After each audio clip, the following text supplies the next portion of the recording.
Hello? Sebo. Nze bampita mukuja wa Beat FM mu Ndobeso mu programu Sisimuka wano kumacha ku Beat FM. Hey. Network yonga sinungi.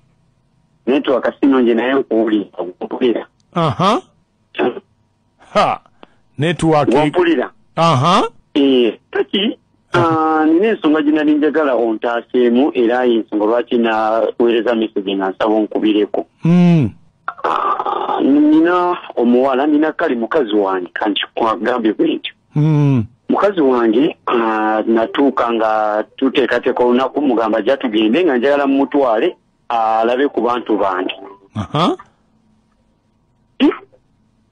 Olunaku nga lutuuka mukazi yajja bulungi na network twala akati bange soko olindeko Sebo network ngebuukabuuka. Network buukabuuka nze nkuwulira bulungi. Aha, wategeka? Omukulu tegeka buli kimu omukazi najja era abakadde bazadde bange bamulaba baganda bange. Network.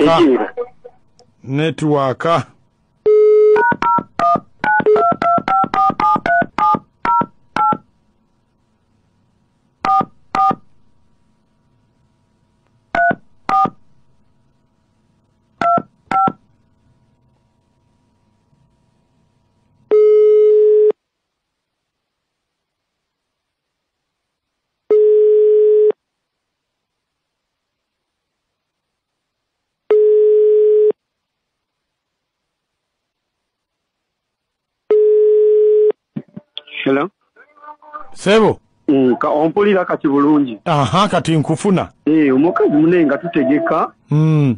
Tumuyite waka, omukazi yajja, alina sister we gwe yajja naye nga mbalaga bazadde bange, baganda bange, mikwano gyange. Kwegamba omukolo gwatambula bulungi nnyo nga guggwa kati nga nsalawo nga ngamba nti naffe atutwaleko ewaabwe. Omukyakazi twatuwa olunaku bangamba bategeka waba wabula ndowooza wiiki ng'emu n'ekitundu. Tutandika omukubira amasimu nga omukazi tagakwata. Netukuba amasimu, sista wange yagezaako kumukubira ye n'akwata, bw'agezaako okumubuuza essimu ng'agijjako yeebuzaabuza kwegamba yannemesezza okutegeera simanyi kiki yalaba waffe. Kakati okuli kugamba nange be bambuuza balowooza oba nze mmanyi ekinnyonnyo kye mmanyi bonna banakuwavu kwegamba omuwala annemesezza. Kakati gwe kiki obadde oyagala?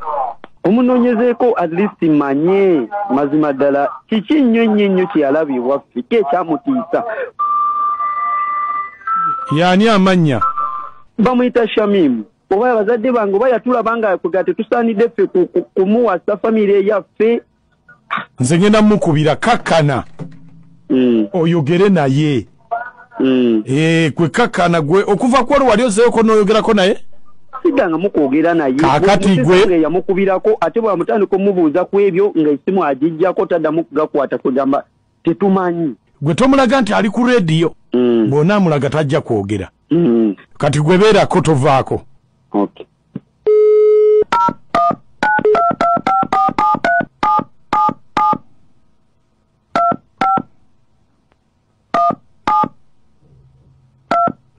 Esimu ogiwulira?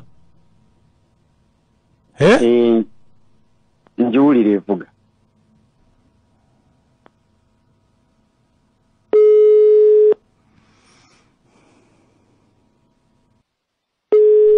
Yogera naye.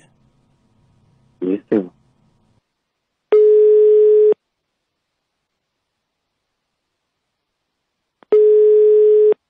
Hello. Hello.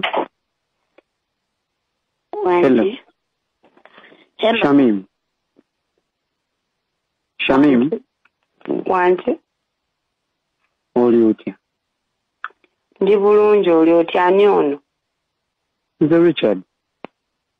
Wabula Richard saga kuddamu kunkubira. Sina kyenkwagaza Richard ndeka nesonyiwa. Shamimu mazima ddala totawaana saagala olaba mpulidde erinnya y'omutima neneesika mpulira nze dangiyo olutiko ndeka Richard neesonyiwa olaba ngenda abantu nembalimba nti infection mbeera mu kulimba tomanyi kye nayitamu abantu nentandika kwewozangako mu kkubo ewa dokita neŋŋamba infection buli kimu mukwano gwange abajjanga okundabako obulwadde nga mbagamba infection naye nga infection yaawe musajja gwe gye wakula tewaali basezi mama nenveeyo olunaku neŋŋenda nasibira mu ddwaliro nedda gendako abaala bakulabe Shamimu togenda mpulira nkwagala kuva ku mutima mama musa nenveeyo nga nsibira mu ddwaliro mama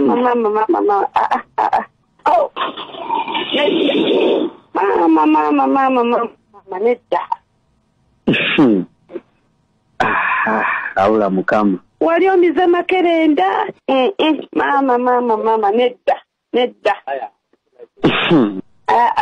noonyayo ku balala nedda kati Richard olunaku lwali lumu naye kati olwoona mpasa sifuna kitanda mu ddwaliro nga gyembeera nedda nedda ndeka